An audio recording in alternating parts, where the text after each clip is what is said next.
So, this video is going to be about least harm. And what inspired me to say something about this is that MMA On Point, you guys can find that YouTube channel, did a very good, mini documentary, is that what we would call it, on the history of steroids, right? Steroids in sport and everything like that. For those of you who are familiar, it's not going to tell you anything that you don't already know. You already know the history. What turned steroids into the boogeyman is the fact that Carl Lewis, America's sweetheart, lost to Ben Johnson, and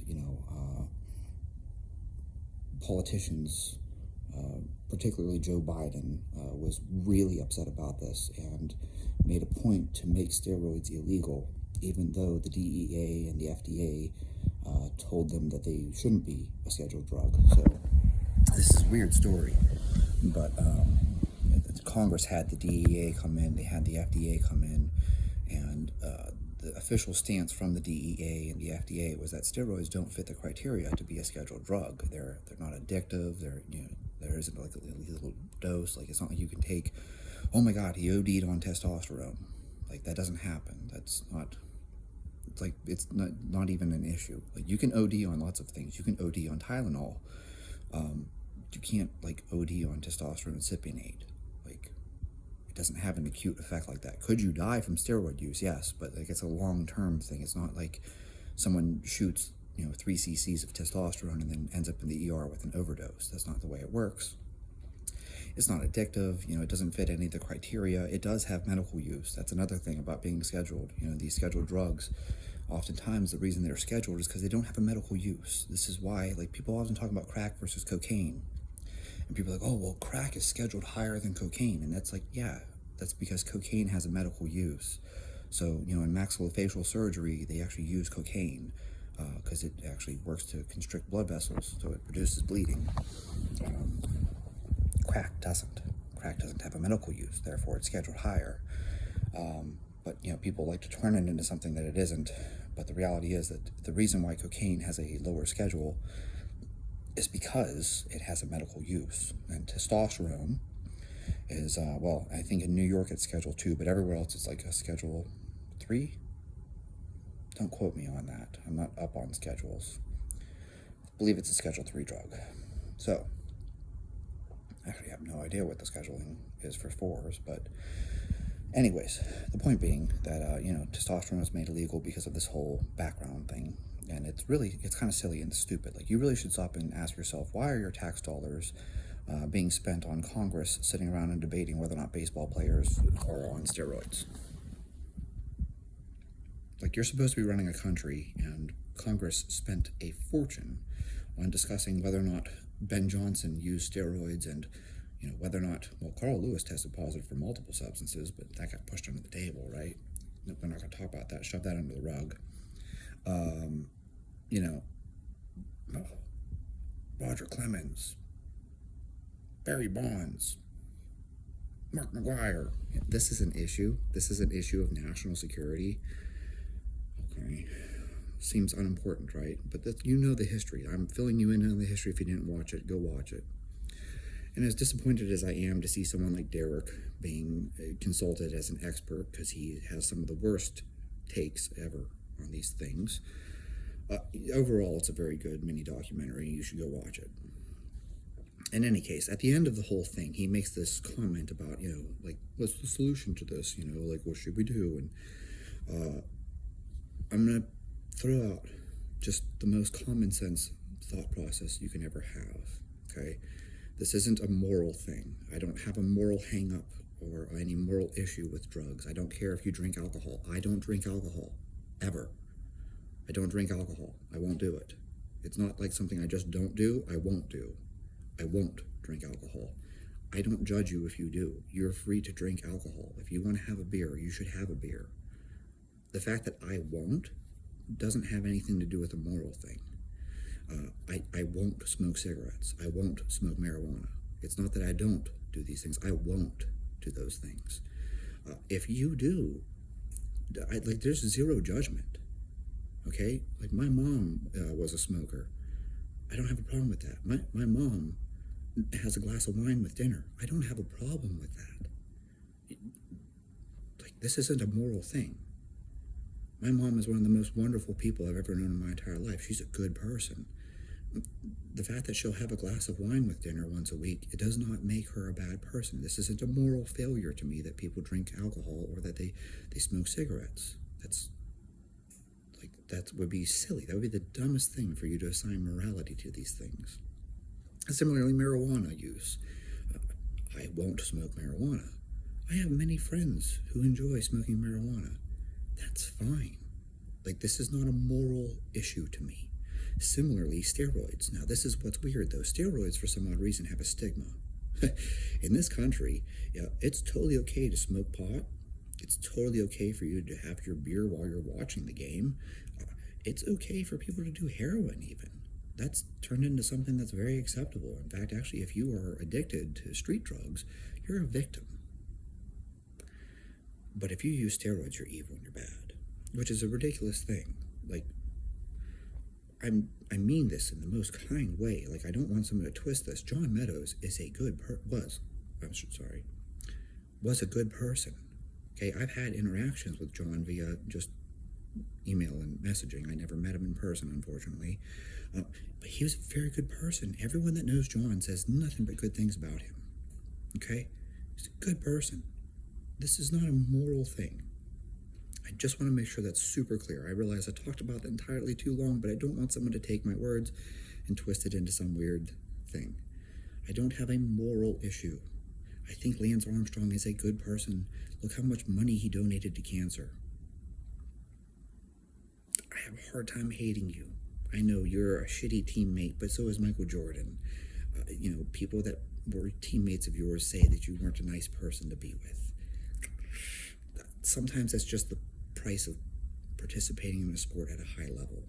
You get certain personality types who are very perfectionist. Okay? Kobe Bryant. Still a great athlete, still a great person, but some of his teammates will tell you, oh, he wasn't the nicest guy to be around. Yeah, well, neither are you whenever there's that much pressure on you to perform. Okay? So, I don't have any moral issues around this. My entire focus around this, though, is not the moral issue of drugs. I don't think it's a moral failure for people to use drugs. I think it's a moral failure. This is the part where there is morality. It's a moral failure for us to not provide people with good quality medical care. What do you mean by that? Well, I'm glad you asked. Here's the deal. You can have what's called a least harm model, okay? So the idea here is that we should actually legalize the use of steroids in sports, not because of the fact that somehow this makes an even playing field. I'm sorry, folks, there is no even playing field, okay? I have more money than you, so I am able to go to better hockey camps than you are, and I play for a better team than you, where we have a real coach. Your coach is just somebody's dad who volunteered. I have better equipment than you. I mean, I went to the store the other day. I could never afford to play hockey. It's $1,000 for a pair of skates. What? Dude, whenever I was a kid, you could have bought all of your equipment for less than $1,000. $1,000 for a pair of skates? Are you kidding me? Sticks are like $400, $500. What the? I grew up with wooden sticks, man. I remember buying wooden sticks out of a fucking garbage can, a Rubbermaid garbage can that was full of wooden sticks, and they were like $5 to $15 for wooden sticks. People are spending $400 on a stick? Crazy. That's not an even playing field. That rich kid who can afford the $1,000 skates and the $400 stick, he has an advantage over you, and he has more ice time than you, and he has all these other advantages. He has better coaches. He probably has his own S&C coach. There is no even playing field. So get that idea out of your head. And so now we legalize sports, or maybe like decriminalize sports drug use, right? So I don't know. Don't ask me the part of the law shit. I don't have an opinion on the Department of Justice and how laws are carried out. This is not a political discussion at all. This is purely about sports. So, WADA, USADA, etc. We removed the anti-doping rules in sports, and now athletes are allowed to take these drugs openly. And what this then allows is for them to have a physician to oversee what they're doing and make sure that they're not going to kill themselves by taking something that is harmful. And I am not limiting this just to anabolic steroid use. You could kill yourself taking too much EPO. Your hematocrit will go too high, you'll have a blood clot, you will die from a blood clot. That's pretty serious. You could take too much growth hormone and induce diabetes. People end up with insulin resistance and can develop diabetes from abusing growth hormone. It will raise your blood glucose. That's not good for you. That's not good for your heart. Stimulant use. I don't care what stimulant they're using. If you take enough stimulants, you will damage your heart. Okay? Diuretic use, which is mainly just so they can pass the drug test. Unless you're in a weight class sport where you're just trying to drop water, a lot of times people get caught taking diuretics because they're trying to flush their system so they pass the drug test. Those can damage your kidney. Okay? Like you fry your kidneys on them. Renal failure is a real thing. And of course, as you're probably well aware, the different methylated steroids damage your liver. I have talked about this in the past. I will continue to talk about it. I had a friend who died from doing this. I don't even know how old I was. I was very young. And a friend of mine ended up with cholestatic hepatitis. I'm like, what in the hell is that? And he died from it. And what happened was he thought that he was taking Anavar. But drug dealers aren't honest people. Sorry, folks. I know that hurts you. I don't know why anyone trusts a drug dealer. That's actually my argument for why you should remain drug-free. It's because you have no idea what this person's giving you. So what he thought was Anavar, he was taking it thinking it was Anavar. So he was taking 10 of these pills a day thinking it was Anavar. And it turns out that it was methyl-1-testosterone. Methyl-1-testosterone is very liver toxic, so he developed cholestatic hepatitis and he died from it. He was in his 20s.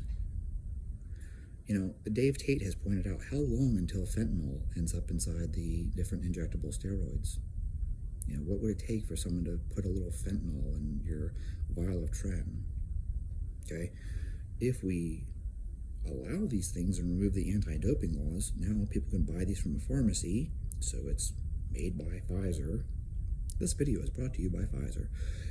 It's made by Pfizer or GSK or Merck or some pharmaceutical corporation who specializes in making these things in a sterile environment instead of being made in some guy's bathtub or some guy's kitchen. Okay? Oh, you use your oven as an autoclave and then you cook pizza in it later. Think about this. The sterility of these drugs, if you're going to inject something, you want to make sure it's sterile. And also the quality control. How do you know that it really is 10 milligrams? That's a very small amount. Someone could accidentally put 15 in there or 5 in there. Or whenever people are dosing things in micrograms, what if your thyroid hormone that you're taking to cut for the Olympia is off by even just 50 micrograms? That's significant. T3 is a very powerful drug. If you're accidentally taking 50 micrograms more, that could really harm you. You can end up having all kinds of weird symptoms because having hyperthyroidism, Graves' disease, you could artificially induce that by taking too much thyroid hormone. And the point that I'm trying to share here is that if we remove the anti-doping laws, one, people will be able to get these things from pharmaceutical companies so the quality control is there. They're not contaminated, they're dosed correctly, they're made correctly. Two, you have a doctor overseeing you. So the doctor's like, yo, dude, your blood pressure's too high. You need to take something different to either bring your blood pressure down or you need to decrease your dosage so that you don't, have a fucking heart attack. Oh, hey, your hematocrit is too high. We need to do a therapeutic phlebotomy, drain off some blood. You need to lower your dosage. We'll put you on a blood thinner in the meantime to make sure you don't have a heart attack. Whatever it is, people would have a doctor overseeing them to make sure that they aren't going to die from doing this. No one wants to watch the 100 meters and see somebody run a 10.6. So I don't think you're going to get rid of drug use in sports. You're not going to get rid of performance-enhancing drugs. And when you're paying people millions of dollars to play football, hockey, baseball, etc., basketball, the juice is worth the squeeze, metaphorically and literally. The juice is worth it for those guys. Imagine making $10 million a year, and now you take some drug like growth hormone and it extends your career even by just 2 years. That's another $20 million. People will risk their health for far less than $10 million. People risk their health going down into coal mines. People do dangerous jobs like being a lumberjack or an ice road trucker. People will risk their lives for money. So does it surprise you that professional athletes will risk their life and their health to make millions? No. So I don't think you're ever going to get it out of sports. And even if you continue testing, people will try to continue to cheat the tests. They'll try to get around it, or they'll just bank on the fact that, well, maybe I won't get tested because we can't test everyone, right? People will roll that dice. So the best way for you to look at this is, how do we do the least harm? This is a common sense approach. How do we do the least harm? We do the least harm by making it in a situation where they can have medical oversight, medical supervision, and they can receive care for it. They don't have to hide it. They don't have to hide the usage. They can be open and honest with physicians, and open and honest with the team doctor, for instance. And that then opens up this door where now they're able to get medical care, medical supervision. And so you don't have people who die of cholestatic hepatitis. You don't have people who die in their sleep. Tour de France cyclists dying in their sleep because they took too much EPO. That's the way that we should approach this. Because tell me the drug war is working. Oh, yeah, we started the drug war and it got rid of drugs. Doesn't work. Prohibition didn't work.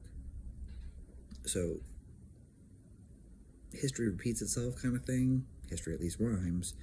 I don't think that prohibiting drugs is going to be the solution. I think that people are just going to come up with better drugs that are better at testing and avoiding the tests, working around the tests, don't have metabolites, whatever it is, dosing protocols, something that whatever they're doing to pass them, they will continue to find more and more advanced ways to pass the drug tests. And there will always be corruption in it. Someone, did a documentary on this shit. In the McLaren report, you can just pay the tester, hey, pretend I peed in this.